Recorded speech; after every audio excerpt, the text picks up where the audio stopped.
Hello সবাইকে। 31st তো অনেক ভিডিও তোমাদের সাথে শেয়ার করা হয়নি। করা হয়েছিল বাট শেয়ার করার টাইম পাইনি আর ভিডিও এডিটের টাইম পাইনি। তো চলো আজকে সেই ভিডিওটা মিনি ব্লগে দেখিয়ে দিই। তখন বেজেছিল রাত 8:30 মতো আর আমরা চলে গেছিলাম ঢেউসাগরে। আর এখানে আমরা 3 জনে গিয়েছিলাম যেহেতু, তাই জন্য টিকিট কেটে নিয়েছি 3 জনে। তারপরে চলে এসেছিলাম এখানটায়। আর এই যে নৌকোগুলো আছে এগুলোর উপরে বসার আমার খুব ইচ্ছে, বাট লাইফে কোনোদিন আজ পর্যন্ত বসতেই পারিনি। এই নৌকোগুলোতে বসার জন্য টিকিট হচ্ছে মাত্র 40 টাকা। 4 জন থাকলে ঠিক ছিল, যেহেতু 3 জন আছি আর ঠান্ডাও অনেকটা পড়েছে, তার কারণে বললাম যে বসবো না, থাক পরে কোনো একদিন বসবো। তারপরে পুরো জায়গাটা ঘুরে ঘুরে দেখছিলাম। ঢেউসাগরে আমার অনেকবারই যাওয়া হয়েছে, প্রায় 9-10 বার মতো গিয়েছি, তাও আমার শান্তি হয় না। দীঘা আমার খুব পছন্দের একটা জায়গা। প্রত্যেকটা মানুষের যেরকম চয়েস থাকে, সমুদ্র নাকি পাহাড়, আমার পাহাড়টা এতটা ভালো লাগে না যতটা সমুদ্র ভালো লাগে।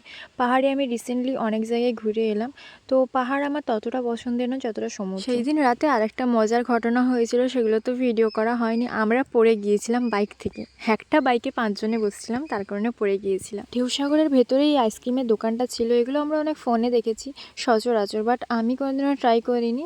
যে দিদিটা গিয়েছিল ও ট্রাই করেছে, যেহেতু ওর হাজবেন্ড ছিল, পয়সা দিয়েছে, আমাদের তো কেউ নেই, তো পয়সা দেওয়ার মতো কেউ নেই, তাই জন্য আর করিনি। ওখান থেকে বেরিয়ে এসেছি খেতে, কারণ খুব পরিমাণে খিদে পেয়েছিল। আমি আর পায়েল নিয়ে নিয়েছিলাম বিরিয়ানি, কারণ আমার দুজনের বিরিয়ানি কতটা ফেভারিট তোমরা তো সেটা সকলেই জানো। প্রত্যেক সময় বিরিয়ানি করি, দুজন বিরিয়ানি খেতে খেতে চলে এলো কাবাব। কাবাব তো আমার খুব ভালো লাগে, কার কার ভালো লাগে অবশ্যই কমেন্টে জানিও। তারপরে দাঁড়াও, কাদের সাথে দেখা হলো সেটা তোমাদেরকে দেখা। এই যে দীঘায় রুমে যাব বলে দাঁড়িয়েছিলাম, হঠাৎ করে এদের সঙ্গে দেখা। এদেরকে কারা কারা চেনো অবশ্যই কমেন্টে জানিও। এরা কিন্তু খুব ভালো মানুষ, মানে এত মিশুকে আমি ভাবতেই পারিনি যে এতটা মিশুকে। আরেকজন দাদাভাইয়ের সাথে দেখা হয়েছিল, এই যে তোমরা দেখে নাও।